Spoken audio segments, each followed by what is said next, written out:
कल नैन वहाँ से इतनी जल्दबाजी में निकल गई, मैं उससे कुछ ठीक से पूछ भी नहीं पाया। जल्दबाजी में नहीं रहेगी तो और क्या करेगी? वहाँ पे जाना उसके लिए बहुत इज्जत की बात थी क्या? तो मेरी बेटी है कि रोहन के कहने पर सिर्फ उससे एक बार मिलने के लिए चली गई। कभी कभी लगता है ना कि उसके मन में हमारे लिए बहुत अभिमान है, क्योंकि जब उसे सच में सबसे ज्यादा हमारे साथ की जरूरत थी ना, तो हम उसके साथ खड़े नहीं हो पाए। जब नील उसे और तिन्नी को छोड़कर चला गया था, तो सबसे पहले हमें जाकर उसे यहाँ नहीं लाना चाहिए था क्या? पर बाबा, हर माँ बाप अपनी लड़की की शादी इसलिए करते हैं ना, ताकि वो अपना संसार बसा सके। अगर जिससे वो मायके में लौट आए और वो भी अकेली नहीं, अपने बच्चे के साथ, फिर उस घर के लड़के की बीवी, उसके बच्चों की क्या हालत होगी? अरे भूती दीदी, आप क्यों श्रेया की बातें सुन रहे हो?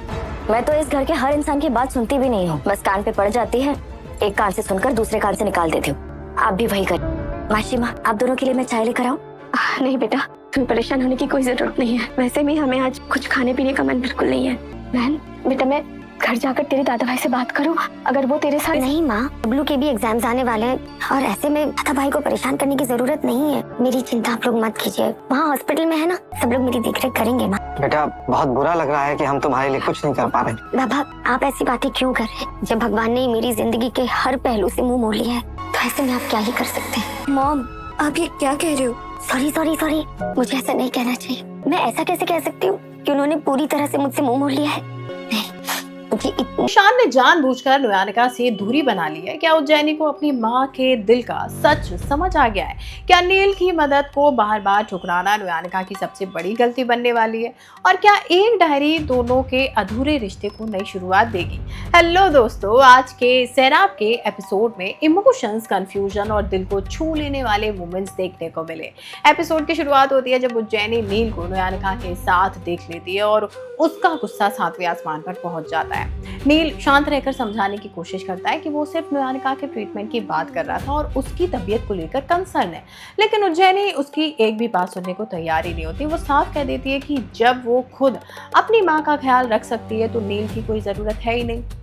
वहीं अंगाना को नील की बेइज्जती देखकर बहुत बुरा लगता है, लेकिन नुयानिका बात को और बढ़ाने के बजाय उज्जैनी के साथ वहां से निकल जाती है। रोहन और इंद्रानी उन्हें रोकने की कोशिश करते हैं और कहते हैं कि कम से कम खाना खाकर जाओ, लेकिन उज्जैनी मना कर देती है और ताना मारते हुए वहां से चली जाती है। वहीं घर लौटने के बाद नुयानिका के दिल में ईशान की यादें और भी गहरी होने लगती है। रात को वो सपने में देखती है कि वो ईशान के सामने खड़ी है और बिना डरे अपने दिल के सारे एहसास उससे बता रही है, लेकिन जैसे ही उसकी आंख खुलती है उसे एहसास होता है कि ये सिर्फ एक सपना था। वो खुद से ही सवाल करने लगती है कि आखिर उसके दिल में ईशान के लिए इतनी फिक्र क्यों बढ़ती जा रही है। वहीं अगले ही पल वो ईशान को फोन मिलाती है, लेकिन उसका फोन रिसीव ही नहीं होता। बार बार कॉल करने के बाद भी जब कोई जवाब नहीं मिलता तब उसकी बेचैनी और ज्यादा बढ़ जाती है। इसी दौरान उज्जैनी अपनी माँ के सामने दिल की बात रख देती है और पूछ लेती है कि क्या ईशान सिर्फ एक दोस्त है या उससे ज्यादा। नुयानिका पहले मुस्कुराकर बात को हल्का करने की कोशिश करती है और कहती है कि ईशान सिर्फ एक अच्छा इंसान है जो हर मुश्किल में उसका साथ देता है। लेकिन जब उज्जैनी उससे पूछती है कि क्या वो ईशान से प्यार करती है, तब नुयानिका के पास तुरंत कोई जवाब नहीं होता। उसकी खामोशी ही उसके दिल का हाल बयां करने लगती है। उज्जैनी मुंबई में ट्रीटमेंट करवाने की जिद करती है और इमोशनल होकर कहती है कि वो नहीं चाहती कोई भी उसकी माँ की जिंदगी में इतना करीब आए। नुयानिका उसे समझाती है कि उसे अपना करियर और शीशु के साथ अपने फ्यूचर पर ध्यान देना चाहिए, लेकिन उज्जैनी के मन का डर कम नहीं होता। उसे लगता है कि कहीं ना कहीं उसकी माँ फिर से किसी रिश्ते में दर्द ना पाले। दूसरी तरफ इंद्रानी और श्रेया भी नुयानिका से नील और ईशान को लेकर सवाल करते हैं। नील एक बार फिर अपनी जिम्मेदारी निभाते हुए डाइट चार्ट लेकर आता है और चाहता है कि नुयानिका अपना ध्यान रखे, लेकिन नुयानिका उसकी मदद को फिर से मना कर देती है और उसे याद दिलाती है कि अब उसकी जिम्मेदारी अंगाना है।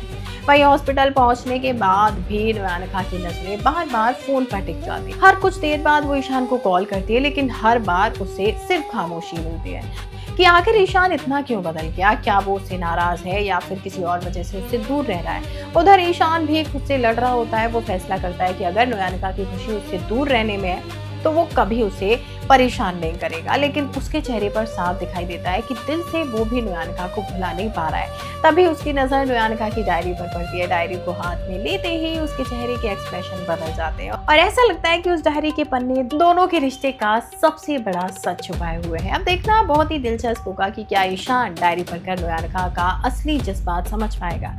क्या दोनों की ये दूरियां खत्म होंगी या फिर एक और नई गलतफहमी उनके रिश्ते को और मुश्किल बना देगी। जानने के लिए चैनल को सब्सक्राइब करना बिल्कुल ना भूलें।